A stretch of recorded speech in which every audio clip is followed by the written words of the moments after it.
Bonjour à tous, j'espère que vous allez bien. Je vous fais une petite vidéo sur les énergies du moment parce que ça brasse énormément. Et j'ai ressenti comme une urgence de faire une vidéo. Donc je suis désolée, ma voix n'est pas encore complètement revenue.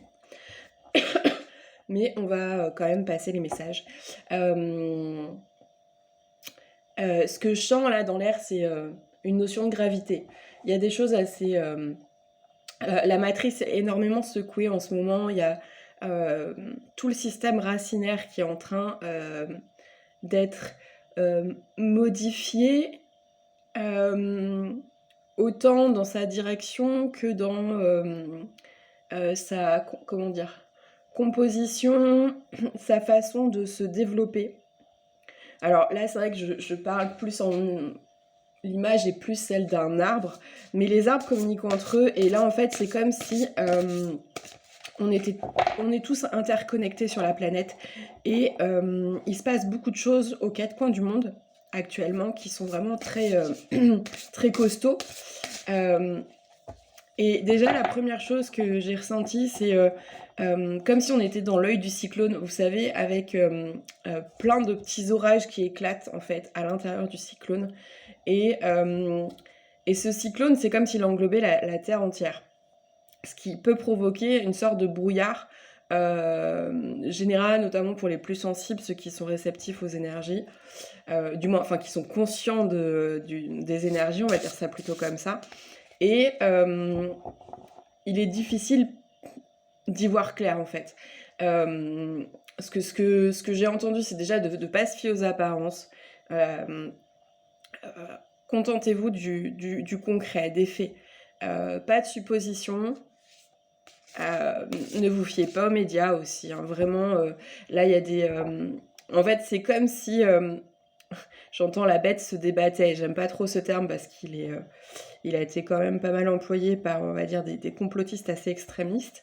Mais c'est un peu ça, c'est-à-dire que l'ancien monde se débat farouchement, mais du coup, c'est encore plus violent. C'est ce qui se passe notamment en Palestine, ce qui se passe entre l'Ukraine et la Russie. Et vraiment, ce qu'on dit, même si on est touché par ce qui se passe, parce que forcément, ça ne laisse pas indifférent, ne pas se laisser happer par cette matrice-là, qui finalement nous détourne du vrai, enfin pas du vrai combat, mais du combat qu'on peut mener au quotidien et à notre échelle, en fait. Parce qu'il y a des choses qui se passent aussi à notre échelle, en face de chez nous, qui sont importantes aussi à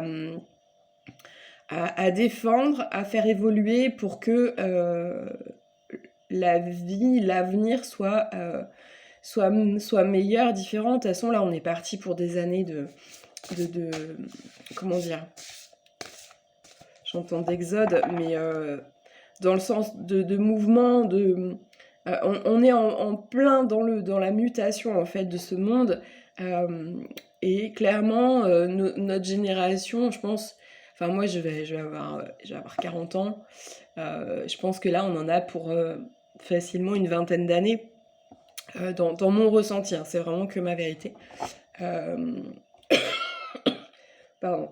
Et là, il y en a, ouais, pour plusieurs dizaines d'années pour que quelque chose s'apaise, en fait.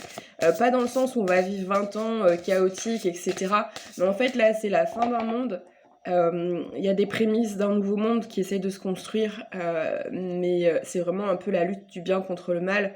C'est-à-dire que l'ancienne structure se débat pour maintenir ses acquis, alors que des personnes essayent de faire évoluer les choses, d'éveiller les consciences, de modifier les regards, de modifier les habitudes, les schémas, etc.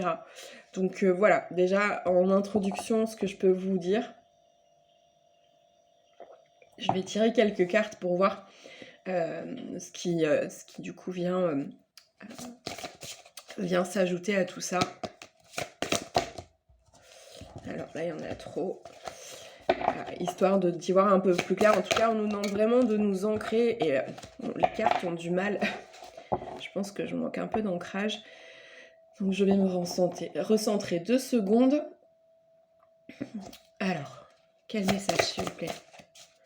par rapport à ce que nous traversons. Il y a aussi une grosse activité sur le soleil en ce moment. Hop. Ok.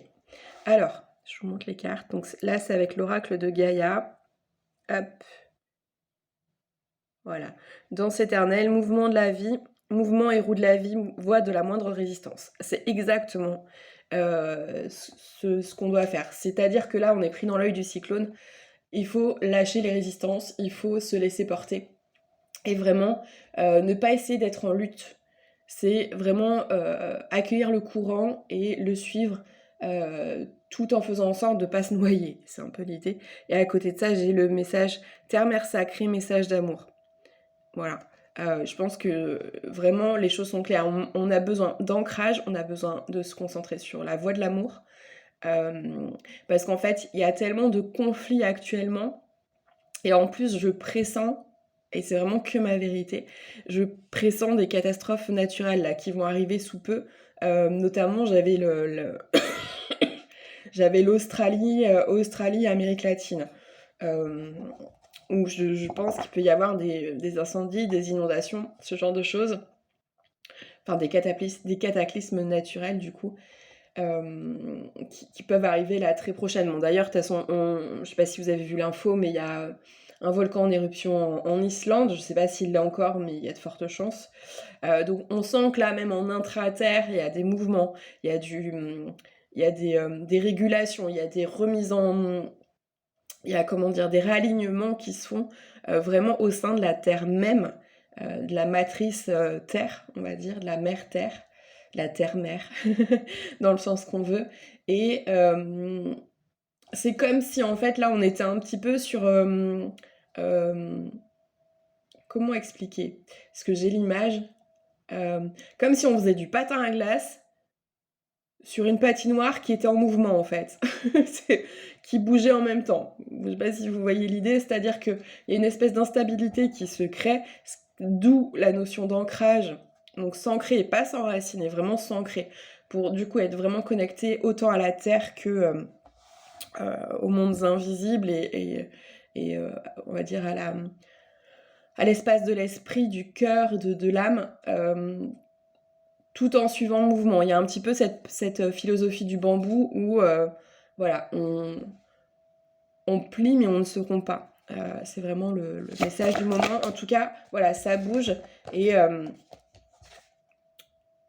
hop, voilà. Là, l'idée, effectivement, donc on a la notion de paix, dissolution des pensées négatives. C'est vraiment faites des choses qui vous appellent. C'est-à-dire que là, ce qu'on nous demande, c'est vraiment de suivre le mouvement et de plus aller à contre-courant de nos envies profondes. Il y a vraiment ce truc-là de je fais plus les choses à contre-cœur. Et même si vous faites peu de choses, parce qu'en ce moment on nous dépouille, hein, c'est vraiment le terme que j'ai, il y a vraiment cette notion de dépouillement. D'ailleurs autant sur la carte de la danse éternelle que celle-ci que j'ai tirée aussi, qui est la carte de Gaïa, qui va avec cette carte de la terre-mère. Je vais essayer de bouger un petit peu, voilà, pour que vous voyez. Je suis désolée, le cadrage n'est pas fou, hein, mais c'est vraiment une vidéo très rapide et un petit peu à l'arrache, j'avoue. Mais on nous demande vraiment de nous connecter. C'est connexion à la terre, ancrage, et vraiment se focusser sur les choses qui nous font du bien. C'est ok d'en faire peu en ce moment. C'est ok de vraiment même être centré sur soi et ne pas être en capacité d'être dans le collectif, ou alors d'être dans un collectif qui ne fait qu'un. Voilà. Mais voilà, préservez-vous, donnez-vous de l'amour, vraiment.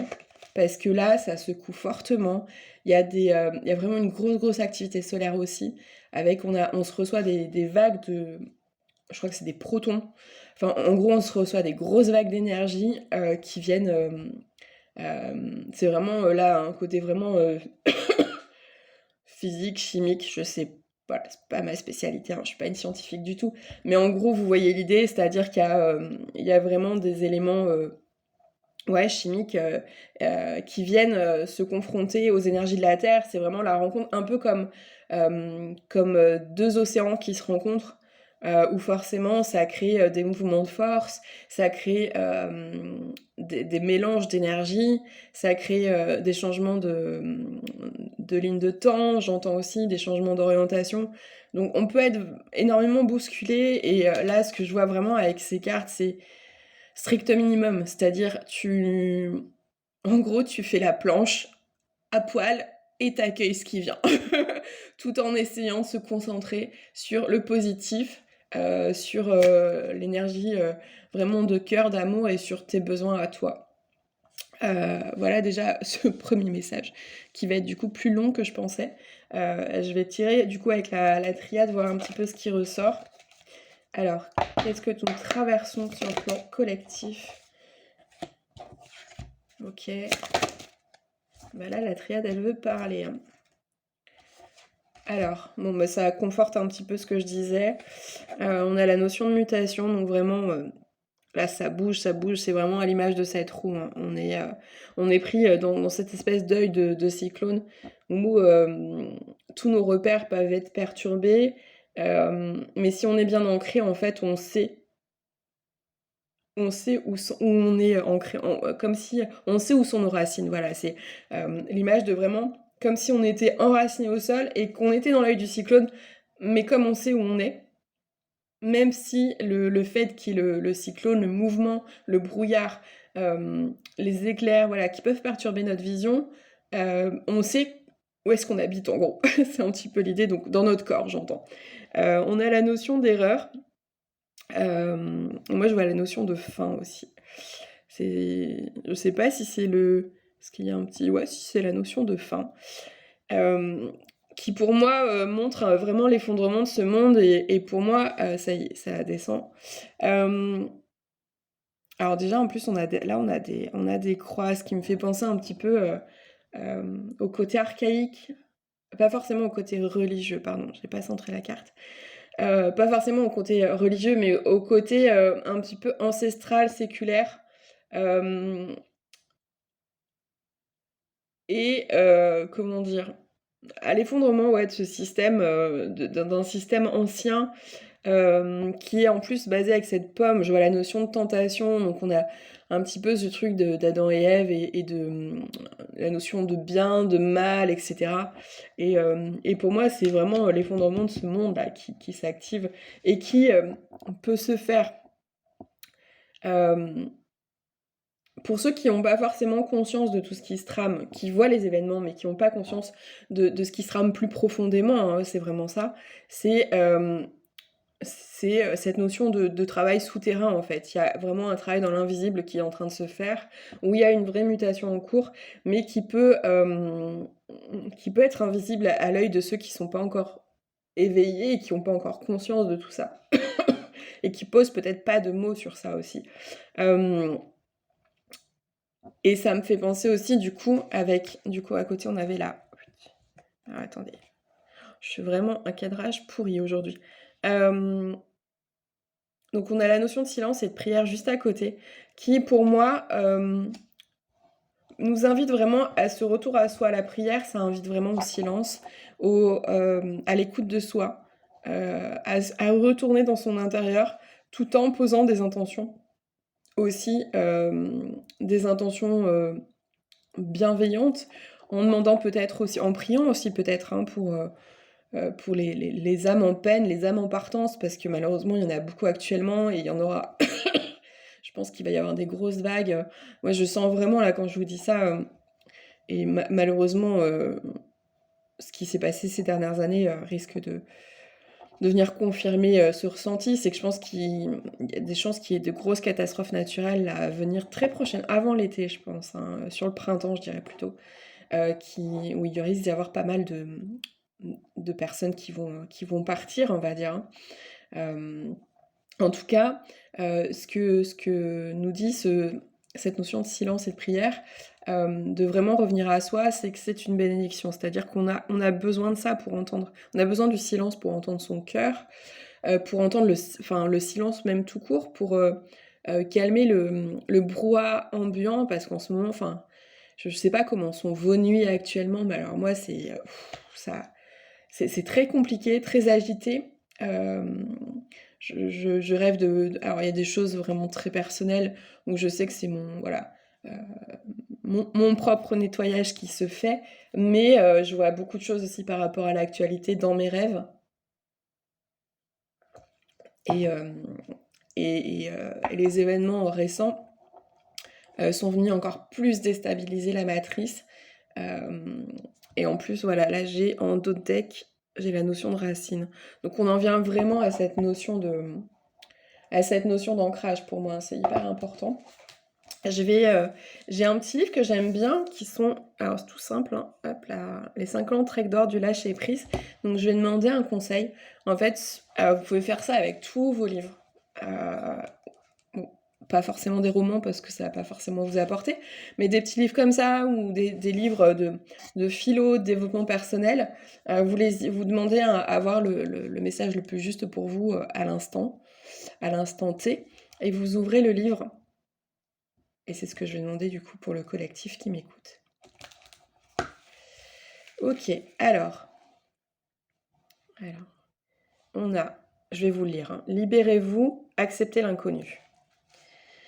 Préférez-vous vivre une vie qui ne vous satisfait pas, pleine de problèmes, mais que vous connaissez et qui vous sécurise, parce que vous les connaissez? Ou bien accepteriez-vous enfin de vous libérer en affrontant l'inconnu? Le dilemme est bien réel et un choix s'impose.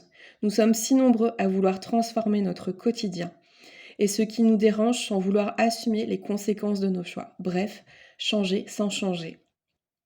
Alors, quel est le mode d'emploi?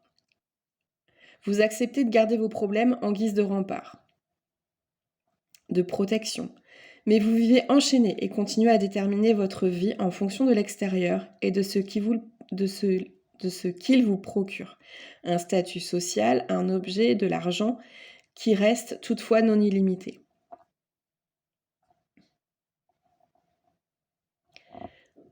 Deuxième choix, vous décidez d'être libre et de lâcher cette sécurité illusoire.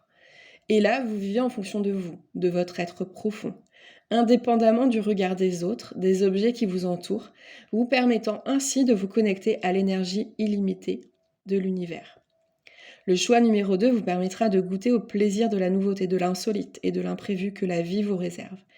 Tout simplement parce que vous acceptez d'ouvrir le système sans résistance et vous élargissez ainsi le champ de vos possibles. Je pense que voilà, le message est assez clair et tombe vraiment à pic par rapport à ce que je vous ai dit. Je vais tirer juste quelques petites cartes avec l'oracle Dis-moi que tu m'aimes, le petit oracle Dis-moi que tu m'aimes, que j'adore, que j'ai acquis il n'y a pas très longtemps. Le grand est sublime aussi, mais j'avais envie du petit qui est un format plus facile pour moi. Du moins sur cet oracle-là. Alors, quels conseils pouvez-vous nous envoyer, s'il vous plaît, pour ce qui se trame actuellement dans le monde et sur la façon dont on peut l'appréhender? Ah ben, le message est clair. Alors, est-ce qu'il y a un autre message, s'il vous plaît? Alors, je vais vous montrer la carte. Notion de protection. Il est bon de se sentir protégé, ici ou ailleurs. Un ange veille sur toi et sur ta vie sentimentale. Bon, ça peut, comme ça, un oracle sentimental, vous pouvez quand même l'élargir à votre vie en général.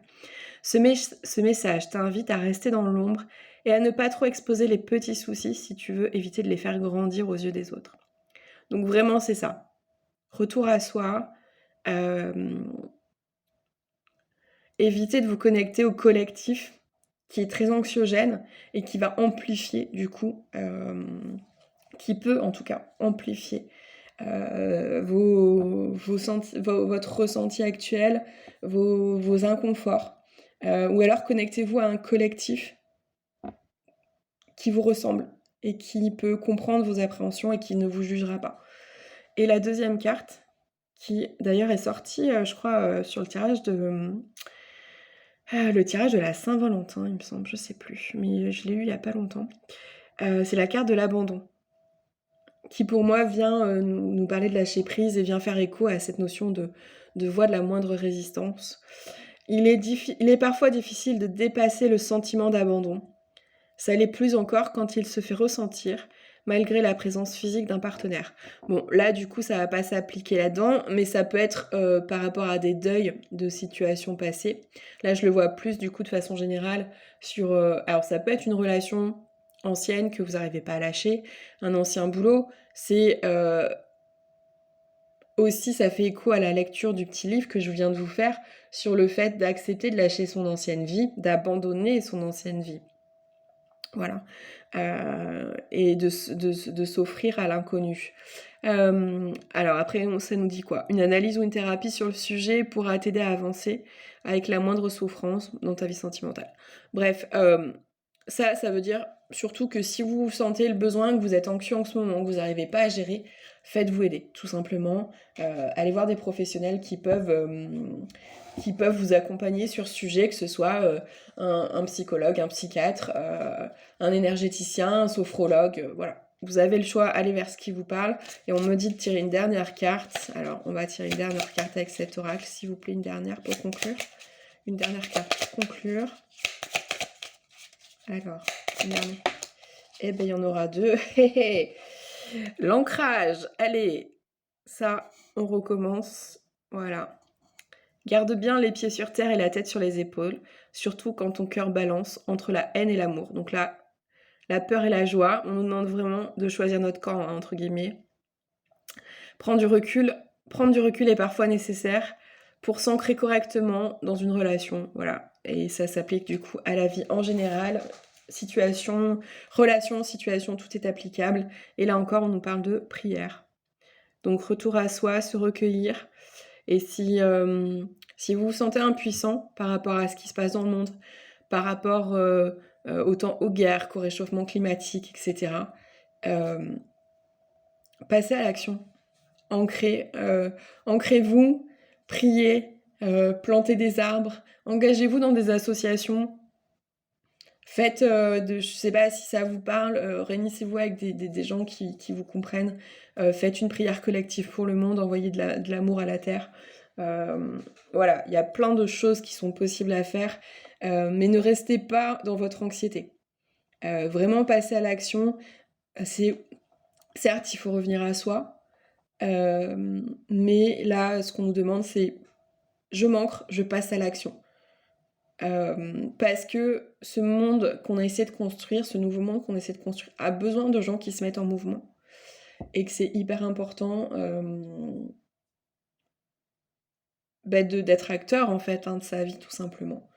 Voilà, mais je vais vous laisser sur cette petite note. Le vocal est plus long que je pensais, mais c'est ok, et c'est qu'il y avait besoin de transmettre tout ça. En tout cas, moi, je sens un espèce de soulagement, parce que je me suis levée, j'étais vraiment pas bien, j'ai passé une nuit assez anxiogène, enfin voilà, j'ai beaucoup de ressentis sur tout ce qui se passe autour, là, sur la planète, et c'est ce qui se passe quand on est hyper connecté, et je pense que j'avais besoin de transmettre ce message aussi pour moi pouvoir avancer derrière. C'est comme si j'accouchais d'un message à chaque fois et qui me permet du coup d'avancer pour la suite. Bah écoutez, il y a une pleine lune le 24, je verrai si je refais une vidéo ou pas, si elle a la nécessité de le faire. En tout cas, voilà, ancrez-vous bien, préservez-vous et choisissez-vous et faites le choix de l'amour, c'est tellement plus confortable que la peur. Allez, je vous souhaite une bonne journée.